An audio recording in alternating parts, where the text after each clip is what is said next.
Eu estou muito feliz porque hoje nós estamos startando o nosso primeiro culto de mulheres aqui na Comunidade das Nações, aqui em Porto e na Europa. Que alegria é poder estar aqui, startando, dando início nesse novo tempo aqui sobre as nossas vidas. Quando cheguei aqui, o Senhor nos levou a fazer um jejum de 21 dias. E nesses 21 dias foi muito interessante, porque em um dia eu estava saindo, eu estava no carro com meu marido e foi incrível. Sabe aqueles momentos que Deus pega você assim e fala, no momento que você, que você não está esperando e de repente Deus fala. E aí eu estava falando, perguntando ao Senhor alguns momentos assim, qual era o propósito, como Ele queria que fôssemos trabalhados aqui nesses dias na igreja, o que Ele tinha para o coração das mulheres, mas naquela hora eu não estava fazendo oração nenhuma. E de repente eu tive uma visão assim, como que se Ele estivesse escrevendo com letras garrafais assim, sabe, na minha frente. E Ele escreveu, filhas, é assim que eu quero que vocês se enxerguem. E aquilo falou muito ao meu coração, porque eu pude perceber a necessidade que nós temos. Que existem lacunas que precisam ser preenchidas dentro do nosso coração, na nossa identidade, no nosso pertencimento, em sermos aceitas. E eu creio que esse é um tempo que o Senhor quer nos conduzir a isso. Porque pertencimento, aceitação, liberdade são marcas de filhos. Todos nós que nos sentimos filhos, nós temos essa característica de sermos livres, de nos sentirmos amados. Mas se existem lacunas dentro do nosso ser, se algumas vezes a gente olha para dentro de nós e pensa, mas eu não me sinto tão amada, mas eu não me sinto tão bonita, eu não me sinto tão aceita. Então, isso é um sinalizador que coisas precisam ser preenchidas pelo favor do Senhor. E agora aqui, eu queria chamar aqui a Yolanda e a Silvia rapidinho para me ajudarem aqui. Eu trouxe uma fita aqui.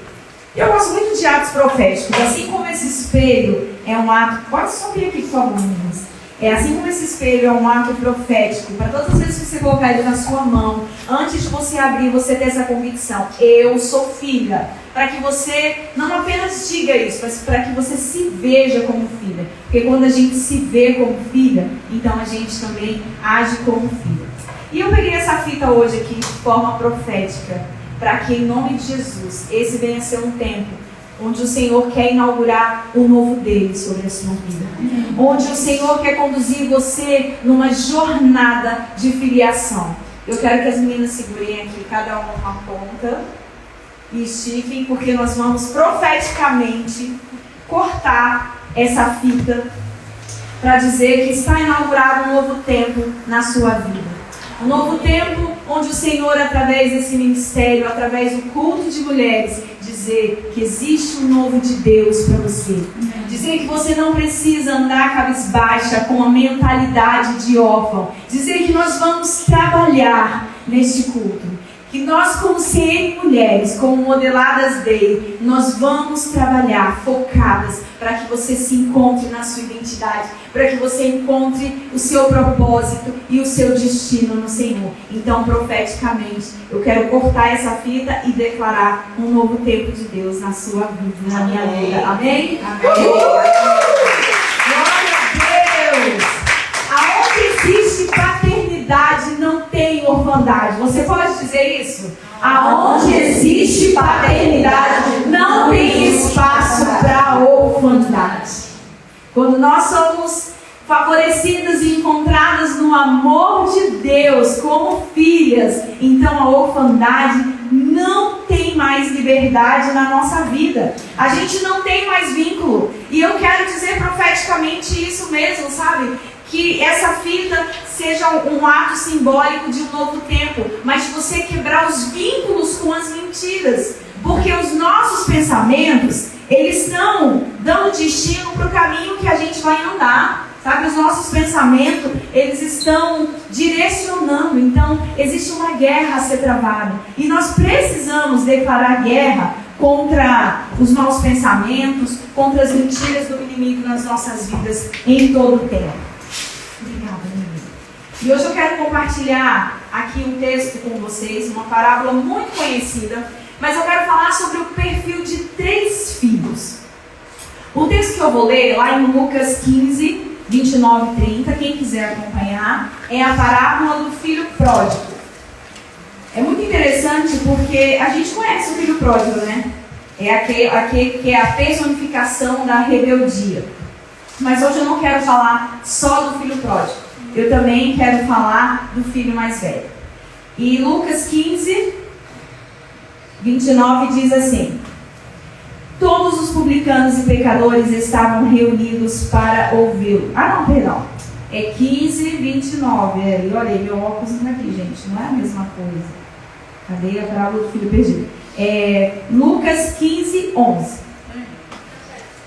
Agora foi. Um homem tinha 2 filhos. O mais novo disse a seu pai: pai, eu quero a minha parte de herança. Assim, ele repartiu a sua propriedade entre eles. Não muito tempo depois, o filho mais novo se reuniu com tudo o que tinha e foi para uma região distante. Lá, desperdiçou todos os seus bens, vivendo de forma irresponsável. Depois de ter gasto tudo, houve uma grande fome em toda aquela região, e ele começou a passar necessidade. Por isso, ele foi empregar-se com um dos cidadãos daquela região, que mandou-o para o campo a fim de cuidar dos porcos. Ele desejava encher o estômago com as vagens que os porcos comiam naquele lugar, mas ninguém lhe dava nada.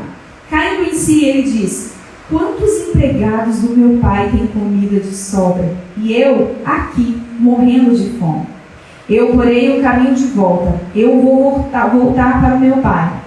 Pai, eu pequei contra ti, contra o céu e contra todos. Eu não sou mais digno de ser chamado seu filho. Trate-me então como um dos seus empregados, mas me deixe voltar. A seguir, levantou-se e foi para o seu pai. Estando ali longe o seu pai, ele o viu e, cheio de compaixão, correu para o filho, o abraçou, o beijou e lhe disse. O filho lhe disse: pai, pequei contra os céus, eu não sou digno de ser chamado seu filho. Mas o pai disse ao seu servo: depressa, tragam a melhor roupa e vistam nele. Coloquem um anel no seu dedo e calçado nos seus pés. Tragam um novilho gordo e matem. Vamos fazer uma festa e vamos nos alegrar, pois este meu filho estava morto e voltou à vida. Estava perdido e foi achado. E começaram a festejar o seu regresso. Enquanto isso, o filho mais velho estava no campo. Quando se aproximou da casa, ouviu a música e viu a dança. Então chamou um dos seus servos e perguntou: o que está acontecendo? E ele lhe respondeu: o seu irmão voltou, e o seu pai matou um novilho gordo, porque o recebeu de forma tão feliz. O filho mais velho encheu-se de ira e não quis entrar. Então seu pai saiu e insistiu com ele. Mas ele respondeu ao seu pai: olha, todos esses anos tenho trabalhado muito, trabalho como escravo ao teu serviço, nunca te desobedeci, mas o Senhor nunca me deste nada, nem um cabrito sequer para festejar com os meus amigos. Mas quando volta para casa esse teu filho, o Senhor esbanja todas as coisas para ele. E disse o pai: meu filho, você está sempre comigo, e tudo o que tenho é seu. Mas nós tínhamos que celebrar a volta do seu irmão, alegrar, porque ele estava morto e voltou à vida, estava perdido e foi achado. Amém. Como esse texto ele é incrível, e eu disse que esse texto ele fala do perfil de 3 filhos, né? Como eu disse, o filho pródigo é o que a gente sempre ouve, a gente sempre está ouvindo alguma coisa sobre o filho pródigo, que ele é a personificação da rebeldia. Mas algo interessante quando a gente fala da mente de orfandade é que ela sempre trabalha nos extremos. E você vai perceber isso quando você vê alguém que ela tem dificuldade em ser filho, ou na adolescência. Isso é mais característico na adolescência. A gente sempre vê 2 extremos. Ou o adolescente ele é rebelde, ou ele é introvertido. É como se ele colocasse numa posição de vítima. Só que o problema é que muitas vezes a gente amadurece e essa atitude não vai embora das nossas vidas, refletindo aquele espírito que nós tínhamos na adolescência. muitas vezes, que refletindo, na verdade, um espírito, uma mentalidade de orfandade que nos persegue. Aqui nesse texto, a gente vê falar muitas vezes sobre o filho pródigo e pouca gente ouviu falar do filho mais velho. Mas a verdade é que existe algo muito diferente entre a vida de um e do outro. O filho pródigo, o filho rebelde, ele diz respeito àquelas pessoas que querem viver a sua própria vida, que não gostam de ter orientação dos seus pais, que não gostam de se submeterem, que querem ser donos dos seus próprios narizes, de viver independência. E muitas vezes nós somos assim. Nós queremos que Deus faça a vontade dele, mas a gente quer, na verdade, que a nossa vontade prevaleça. Essa é a verdade.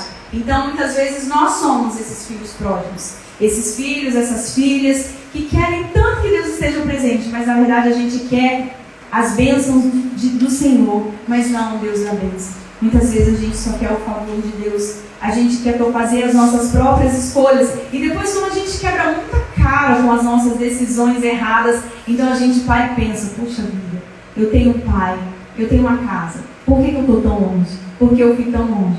A verdade é que as nossas escolhas podem ser boas, as nossas escolhas podem ser agradáveis, mas só a vontade de Deus é perfeita. Então, se queremos viver a vontade de Deus, nós vamos experimentar algo que é bom, algo que é agradável, mas também algo que é perfeito. E a nossa vontade nada tem de perfeito, porque a nossa vontade busca sempre os nossos próprios interesses, os nossos desejos carnais. As nossas vontades são corrompidas e envolvidas de tantas dores que nós vivemos. Aqui do outro lado, eu estou falando um pouquinho a respeito do filho pródigo, muitas vezes a gente se identifica com eles, mas também fala aqui no segundo filho, desse segundo perfil de filho, que é o filho mais velho. Esse filho que se sentia vítima. O texto aqui diz que ele estava no campo. Olha que coisa interessante. Ele estava no campo. Todo o tempo ele estava no campo trabalhando. Ele falava, trabalho como escravo para você, meu pai. Aqui já revela algo sobre a personalidade dele, sobre como ele se sentia. Ele não se sentia filho, porque filho caminha perto do pai. E algo que a gente aprende aqui em cima desse texto, que esse texto nos ensina, é que a gente não precisa estar longe da casa de Deus para a gente se sentir órfão. Isso é uma dura realidade, porque muitas vezes nós encontramos órfão dentro da casa do Pai.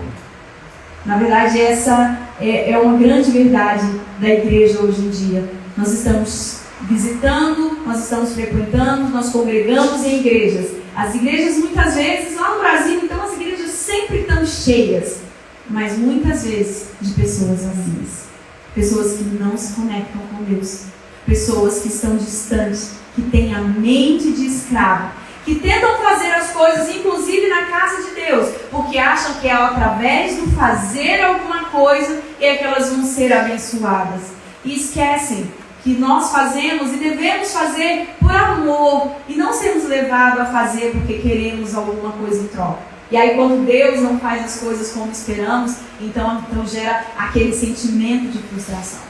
Percebe que tanto em um lado que conta a história de um filho rebelde, que muitas vezes a gente se identifica, também tem um outro filho que se sente vitimizado, porque ele mesmo nunca ocupou a posição de filho. E o pai fala, mas tudo que eu tenho era seu, só dependia de você olhar isso. E algo que é peculiar nessas duas histórias é que os dois se distanciaram do pai. A verdade, queridos, é que só andando com o Pai nós podemos aprender a ser filho. Não existe outra possibilidade de sermos filhos se não for perto do Pai. E eu quero compartilhar aqui com vocês uma história, na verdade, uma carta de uma pessoa que não está mais entre nós, de alguém que morreu. Mas era alguém que caminhou durante toda a sua vida com uma mente escrava. E ela escreveu assim. Peraí. Tá um silêncio. Vocês estão com sono não, né, gente? Senão eu começo a me movimentar aqui para vocês acordarem.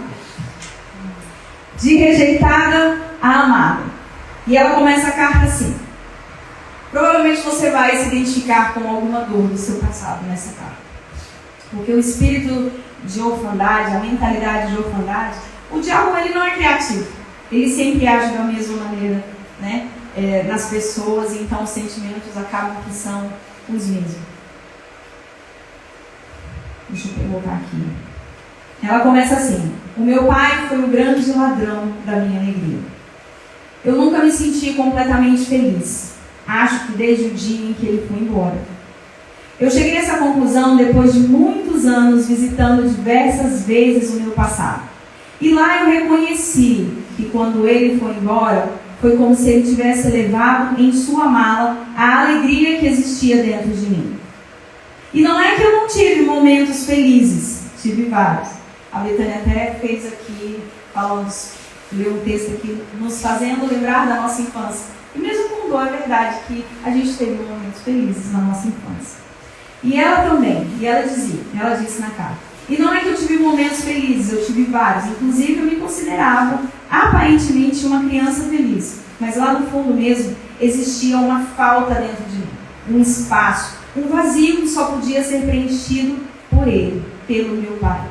Mas ele foi embora, sem ao menos se despedir, o que gerou em mim a falsa esperança de que logo ele voltaria. Na verdade, ele só começou a ser pai. Ele não concluiu a missão de paternidade, gerando em mim um sentimento de incompletude. Mas ele foi, abraçou outra família e gerou em mim o primeiro sentimento de abandono. Ele se casou e com sua nova família e filhos, eu me senti ainda pior. Porque vendo elas e eles desfrutarem daquilo que ele não tinha, tendo a presença dele todos os dias, o colo dele e chamá-lo de pai, era algo que era longe demais para mim. Isso me doía muito. E nessa época, a rejeição já tinha criado raízes dentro de mim. Era como se eles tivessem roubado o meu pai de mim. Eu me sentia injustiçada, porque eles ocupavam um lugar que antes era meu. Eu me sentia como completamente sozinha. Eu cresci, inclusive, sem gostar dessas pessoas. Era como se eu não conseguisse mais ser feliz, olhando em direção ao lar de felicidade que eles viviam. Com o tempo fui crescendo, e as feridas emocionais também. Elas bloquearam meu desenvolvimento. Criou em mim uma autossabotagem, e isso a gente costuma fazer mesmo, de me afastar. E o pensamento era: eu vou embora antes que me rejeitem neste lugar. Quantas vezes a gente não faz isso, né? Inconscientemente fazia isso pensando: o passado está prestes a acontecer de novo, não quero viver. Então, o espírito da sensualidade chegou na adolescência. Algumas vezes também me rodeou, revelando uma busca de receber elogios, de se sentir amada pelas pessoas que estavam à minha volta. E assim eu caminhei longos anos. O resumo é que o inimigo se aproveitou de cada dor minha para se instalar dia após dia em uma mentalidade de órfã em minha vida. A verdade é que ele tentou me tornar escravas durante anos, através da rejeição, do orgulho, da inveja. Mas em 2018 eu não aguentei mais e decidi tomar uma decisão drástica de morrer para todas essas coisas. Foi então que eu fiz uma oração de matar o espírito da orfandade que sempre me acompanhou. Eu decidi morrer para as minhas falsas verdades. E desde esse ano, tudo mudou em mim. Depois desses anos, de 2018 para cá, eu conheci e comecei a conhecer o Senhor na intimidade de um quarto fechado, a renunciar às multidões para estar com Ele. Eu aprendi a dar ouvidos à sua voz e calar todas as outras. Aprendi a me esconder no secreto, no lugar onde eu não preciso de reputação, da opinião dos outros, porque lá no secreto, a minha verdadeira identidade brota dentro de mim, dando lugar a um caráter construído em Deus. E foi nesse lugar que eu decidi celebrar e ser celebrada, onde ninguém me via, porque quando abraçamos a opinião dos outros, provavelmente nós não abraçamos a opinião de Deus. Mas eu descobri que na presença do Pai há plenitude de alegria. E quanto mais perto dele, mais longe eu estava da rejeição. E um dia o Senhor me perguntou: o que você sentia quando o seu pai foi embora? O que você gostaria de sentir? E eu disse: eu sentia que quando meu pai estava perto, eu tinha tudo. E nesse dia ele me disse: eu te curo hoje, porque eu quero te dizer que na minha presença você não tem falta de nada. Se você acha que ainda tem falta de alguma coisa, é porque tem ainda espaços para preencher. E desde esse dia, eu morri para mim mesmo e decidi viver os sonhos e o plano de Deus. Essa carta é a carta de alguém que morreu para as suas mentiras, de alguém que morreu para os enganos do diabo. Essa carta eu escrevi para mim mesmo. A pessoa dessa carta sou eu. Em um momento distoso, quando eu estava no meu quarto e o Senhor falou assim para mim: Ellen, escreva para você como você se vê. Vai lá no seu passado.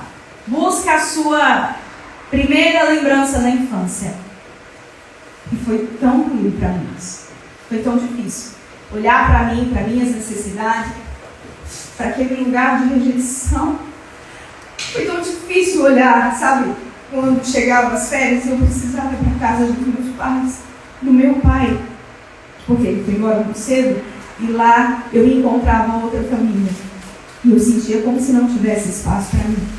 Não sentia espaço, não tinha espaço, porque o diabo sempre vai se aproveitar e se infiltrar em cada pensamento nosso, em cada lacuna do nosso ser. Se a gente permitir, se a gente der espaço, nós vamos criar vínculos com as mentiras e elas vão nos acompanhar. Eu quero dizer para vocês nessa tarde, mulheres, que quando nós criamos vínculos com a mentira, com o engano, isso se torna um habitat de demônios. Demônios se instalam em um ambiente de feridas e de mentiras. Mas eu decidi me posicionar, não porque eu quis, mas porque Ele é amoroso, porque Ele nos envolve, em todo tempo Ele nos chama para mais perto. Sabe, eu falei aqui sobre a mentalidade de dois filhos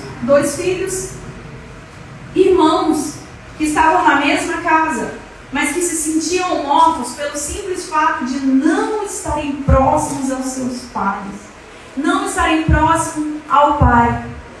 Sabe, e o Senhor quer nos fazer romper com essas mentiras, com esses enganos. Mas é necessário a gente não apenas dizer: eu sou filha, eu sou filha, eu sou amada, mas ter atitude e viver como filha.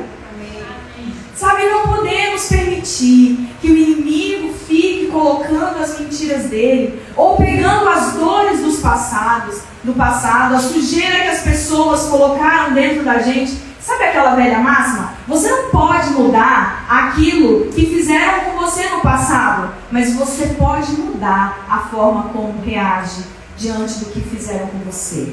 É uma decisão que só cabe a nós. Nós podemos passar o resto da vida andando cabisbaixo, andando triste, se sentindo rejeitada, não se sentindo bonita, não se sentindo valorizada, ou nós podemos dar um basta. Sabe, eu creio que o Senhor está nos conduzindo a isso. Nessa tarde de simplicidade, nessa tarde onde Jesus está aqui, porque nós não precisamos falar de forma rebuscada, nós não precisamos falar com muita eloquência. Jesus é especialista em pegar coisas complexas e transformar em coisas simples. E é essa simplicidade que Ele quer que a gente viva. Nesse mês agora, de outubro, eu compartilhei com vocês o livro Escolha Ser Filho, do pastor Fabiano Ribeiro. E quem quiser depois o áudio desse livro, ele é incrível. Nossa, como ele é um livro de cura e de libertação também. E eu posso compartilhar com vocês. E nesse livro, o pastor Calito, ele fala algo que impacta muito a minha vida, que ele diz assim: o Senhor já nos deu a paternidade já nos foi dada, mas basta, agora nos cabe a parte de filho de aceitar. E o problema é que as mentiras e os enganos, aquilo que o inimigo tenta dizer a nosso respeito, muitas vezes não nos permite viver como filhas. Ele nos fazer com que a gente não se veja como de fato nós somos em Deus. Sabe, eu digo que falar sobre intimidade, falar sobre o secreto, falar de vida com Deus é o tema central da minha vida. Essa é a mensagem que o Senhor quer que eu carregue, porque foi na simplicidade de um quarto fechado, na simplicidade de deixar e calar todas as vozes, de pegar o celular e colocar no modo avião e ir para o quarto. Foi nesse lugar onde eu vivi transformação. E o Senhor quer nos levar a um lugar, não para nos melhorar. Vocês não foram chamadas aqui essa tarde para um lanche gostoso, um momento na sua vida superficial e raso. Não. Isso não é um convite meu ou das meninas que prepararam as coisas com tanto carinho, mas é um convite do Pai dizendo: tem mais para você. Eu sou sua fonte inesgotável. Saia do raso, porque na margem vocês nunca vão experimentar profundidade. Na margem ninguém vive profundidade. Na margem de um rio, a gente só experimenta um frescor. Mas o desejo do coração de Deus é que a gente entre, sabe, rio adentro, que a gente se aprofunde, que a gente sabe até quando? Até que a criança chegue. O coração daqueles pais já foram preparados. Eles já amaram aquela criança antes mesmo de saber, de conhecer o rostinho delas.